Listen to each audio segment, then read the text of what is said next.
আসসালামু আলাইকুম। তোমাদের যাদের সদ্য এসএসসি শেষ হয়েছে তোমাদের মধ্যে একটা দলের কোশ্চেন হলো, ভাইয়া আমি যদি এসএসসি তে শর্ট সিলেবাস পড়ে থাকি এবং বেশ কিছু চ্যাপ্টার আমি বাদ দিছি, সেই চ্যাপ্টারগুলোতে আমার বেসিক নাই, সো আমার এই বেসিক না থাকাটা আমার এইচএসসি এর পড়াশোনাকে ইম্প্যাক্ট করবে কিনা, আমার কি এখন সেই চ্যাপ্টারগুলো কমপ্লিট করা উচিত কিনা, বা যদি আমি কমপ্লিট না করি তাহলে আমি এইচএসসি তে প্যারা খাবো কিনা, বা যদি আমি কমপ্লিট করি এখন তাহলে এইচএসসি তে আমার ভালো হবে কিনা।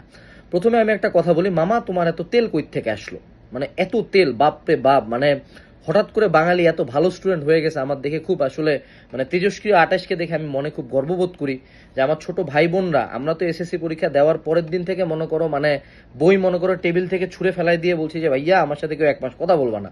তোমাদের মামা এত তেল যে আসলে এইচএসসির পড়াও চিন্তা করতেছো না, এইচএসসির বেসিক বিল্ড আপ করতেছো তোমরা, তো ফির এসএসসির পড়া পড়ে।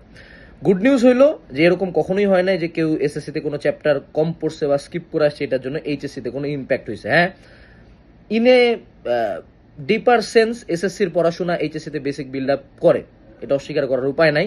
কিন্তু এটাও সত্য যে তুমি যদি এসএসসি তে লিটারালি কিছুই না পড়ে আসো, ধরো একদম মানে তোমার রোল হলো 60, এবং তুমি যদি এইচএসসির পড়াটাকে টোটাল ডিটেলসে নাও, ডেপথে নাও এবং ভালো মতো পড়াশোনা করো, তাহলে তুমি এইচএসসি তে ভালো করে আসবা। অর্থাৎ তোমার এসএসসির বেসিক যদি একান্তই না থাকে তাও তুমি এইচএসসি লেভেলে পড়াশোনা করবা। যেমন ধরো আমরা আমাদের যে ভেক্টর একাডেমিক টু অ্যাডমিশন কোর্সে যেটা দেই, সেটাতে আমরা 12টা মানে করো ক্লাস দেই টোটাল, ঠিক আছে? 12টা ক্লাস কেন দেই? যাতে যে কিছুই না বুঝে তারাও যাতে বুঝান যায়। সো এটার কাজটা এইচএসসির প্রত্যেকটা টিচারই করে, যে তোমাকে জিরো থেকে বিল্ড আপ করে। কারণ কি, ধরো তোমার স্কুল লাইফে কয়জন ভালো করে পড়ছে, 1 থেকে 10 রোল, ধরো 30 রোল পর্যন্ত ভালো পড়ছে। এমনও অনেক উদাহরণ আছে যে 50 রোল, 60 রোল এইচএসসি লাইফে উঠে মনে করো কলেজের টপ 10-এ ঢুকে গেছে, ভালো ভার্সিটিতে ঢুকে গেছে। এবং টপ যেগুলা রেজাল্টধারী, যেগুলা হলো মানে স্কুলের টপার, ওগুলাকেই পরে আমরা কিন্তু খুঁজে পাই না এইচএসসি রেজাল্টে, এরকমও ঘটনা অনেক হয়েছে। সো এইচএসসির পড়াশোনাটা টোটালি ডিপেন্ডেন্ট অন ইউ, তুমি কতটুকু এফোর্ট দিচ্ছ এইচএসসি লাইফে। এই জন্য এসএসসি থেকে এইচএসসি তে কামব্যাকটা দেওয়া যায়। এর মানে এই না যে এসএসসি পরীক্ষা শেষ হয়ে এখন শর্ট সিলেবাস কমপ্লিট করতেছো। Man, take a break, take a vacation.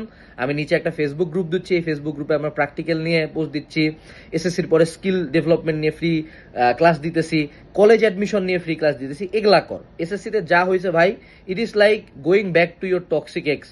যা গেছে মামা, লাল সালাম, তোমাকে সালাম দিয়ে বিদায় করে দাও, বইটই সরায় রাখো, প্র্যাকটিক্যালগুলো দাও।